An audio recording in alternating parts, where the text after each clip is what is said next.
আমি আসলে রাব্বি ভাইকে বলতেছিলাম যে কোন দিক নির্দেশনাটা আমাকে বলার জন্য আর কি, তো উনি বললো এদিকে এইটাই আর কি। কিন্তু বোলিংয়ে দিক নির্দেশনা কারো লাগে না, আপনি একাই 100। না ওইটা আলহামদুলিল্লাহ আমি আমার বোলিং এনজয় করি। 5 উইকেট নিয়ে কী বলবেন আর? অনেক দিন ধরে একটা খিদা নিয়েছিলাম আর কি, উইকেটের খিদা নিয়েছিলাম, একটা দুইটা করে পাইতাম, বাট প্রথম 4 ম্যাচে মনে হয় আমি 2টা উইকেট পাইছি। বাট অনেক ছিল, এরপর ওই যে বোলিংয়ের লিস্টটাও যখন দেখতাম একদম তোলা নিতে আসে, তো মানে অনেক বেশি খিদেই ছিল আমার, যে এরকম হাংরি ছিলাম যে আমি একটা ম্যাচ ক্লিক করবো ইনশাআল্লাহ। কতটুকু? এখনও বড়ে নেই, 6 প্যাক হয়ে আছে। এখন আপনি হচ্ছে ফতুল্লাহ এরকম একটা ম্যাচ জিতিয়েছিলেন শেখ জামালের এগেইনস্টে, এরকম 10 ওভারে 20-22 রান দিয়ে 2 উইকেট নিয়েছিলেন। আসিফও অনেক ভালো বোলিং করেছিলেন এবং এই ম্যাচেও এরকম একটা বোলিং কন্টিনিউয়াসলি এইটা করছেন, কি মনে হচ্ছে আগের রিদমে কি ফিরে আসছেন? এখনও রিদমে ফিরে আসছি কি না এখনও বুঝতেছি না। দেশের 1 নম্বর নেটওয়ার্কে মাইজিপি অ্যাপে রিচার্জ হবে এমবি ছাড়াই 1 ক্লিকে। আরও 5টা ম্যাচ রয়ে গেছে, বাট আমি সবসময় যেটা চেষ্টা করি ওই চেষ্টাটাই চালিয়ে যাচ্ছি আর কি। ডট বল করা, যত কম রান দেওয়া যায়, আর সবসময় আমি পাওয়ার প্লেতে কখনো আমি চ্যালেঞ্জ নিতে চাই না ব্যাটসম্যানের এগেনস্টে, মানে একটা জায়গায় বল করতে চাই যতটুকু আটকানো যায় আর কি। এবং 18 উইকেট হয়ে গেছে, 30 কিংবা 35 উইকেটের লক্ষ্য থাকবে নিশ্চয়ই টুর্নামেন্ট শেষে? আমি কখনো লক্ষ্য সেট করি না, আমি ম্যাচ বাই ম্যাচ আগাইতে থাকি, কখনো আমি সেট করি না, আর যেটা আমার মনের মধ্যে থাকে ওইটা আমি মনের মধ্যেই রাখি, আমি প্রকাশ করি না কখনো। কোনো পরিবর্তন আসছে বোলিংয়ে?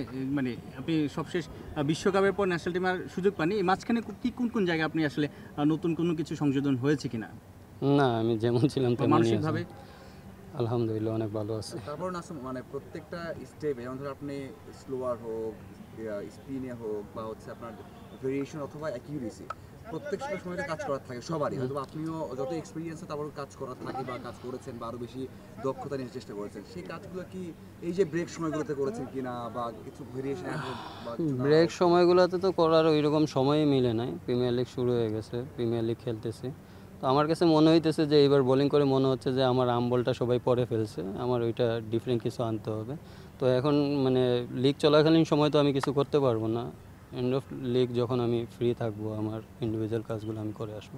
আরেকটা বিষয়, এটা হচ্ছে একটু আগে যে রূপক বললো যে ন্যাশনাল টিমে বাদ না, মানে হচ্ছে অনেকেই আমি আমি না আমি ওই প্রিমিয়ার লিগ নিয়ে যা বলার বলেন। আমি বললাম যে যেটা বলা হচ্ছে নাসিম, যে যা অনেকে আমরা দেখেছি ন্যাশনাল টিমে 5-6-7 বছর পরে খেলার পরে যে ফল দেয়, মানে ভালো সেট হয়ে যায়, আপনার ওই সময় হয়নি বা অতটা সময় এখনো পাননি বা সামনে অনেক সময় আছে আর।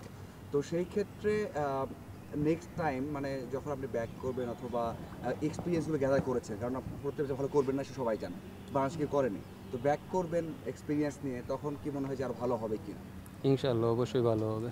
নাসুম, ন্যাশনাল টিমে নতুন স্পিন কোচ নিয়োগ পেয়েছেন Mushtaq Ahmed, legendary leg spinner, পাকিস্তানের বিশ্বকাপ জয়ী, তার কাছ থেকে নিশ্চয়ই কিছু শেখার চেষ্টা থাকবে যদি সুযোগ পান। অবশ্যই শিকার তো তার অনেক কিছু। সম্পর্কে যদি কতটুকু আসলে জানেন? আমি আসলে ওনার সম্বন্ধে তেমন কিছু একটা জানি না, কাজ যখন করব তখন বুঝতে পারবো, আমিও আমার প্রবলেমগুলো ওনার সাথে শেয়ার করব, ওনার কাছ থেকে ভালো কি নেওয়া যায় ওইটা।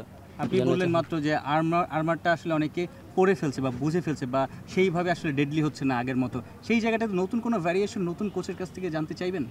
আসলে হচ্ছে না যে আমি সেইটা বলি নাই, আমার আর্মার হচ্ছে, বাট ওইটার জন্য এখন সবাই রেডি থাকে আর কি, আমার ওই বলটার জন্যই আমার কাছে মনে হচ্ছে। নতুন কোচের কাছে কি শিখতে চাইবেন? ওইটা নতুন কোচের সাথে কাজ শুরু করি, তারপর ওনাকেই বলবো না। এই গরমে আসলে খেলাটা কতটা ডিফিকাল্ট এবং কী ধরনের প্রবলেম ফেস করছেন? আসলে প্রবলেম বলতে গরমটা একটু বেশি, বাট প্রফেশনাল প্লেয়ার হিসেবে এইটাই মানায় নিতে হবে, এইটা মানায় নিয়েই ক্রিকেটটা খেলতে হবে আর কি। এটাও একটা লার্নিং কিনা যে এরকম তাপমাত্রা? অবশ্যই লার্নিং, ধৈর্যের একটা লার্নিং। প্রবলেম কী হয় বল করার ক্ষেত্রে? না, এখন পর্যন্ত কোনো প্রবলেম ফেস করি নাই, একটু সোয়েটিং হয় আর কি, একটু বেশি আর কি। উইকেটগুলো কি মানে ধরেন আগে তো আরও বেশি স্পিন ফ্রেন্ডলি ছিল বা আমরা এর আগেও দেখেছি, কিন্তু এবার উইকেটগুলো বিভিন্ন জায়গায় খেলা হয়েছে, মানে উইকেটের ভেরিয়েশন আপনি প্রথম বলছিলেন যে প্রথম থেকে উইকেটটা পাননি, আপনি নিজের ক্ষুধা ছিল, এটা কি উইকেটটা আগের থেকে বেশি মানে স্পোর্টিং হয়েছে নাকি মনে হয় আগের থেকে অনেক বেটার হয়েছে, মানে বোলারদের ফেভারে এখন 40% আছে, ব্যাটসম্যানদের ফেভারে 60% আছে। কোন ব্যাটারের এগেনস্টে বল করে কঠিন মনে হয়েছে এই প্রিমিয়ার লিগে? কাউকেই না।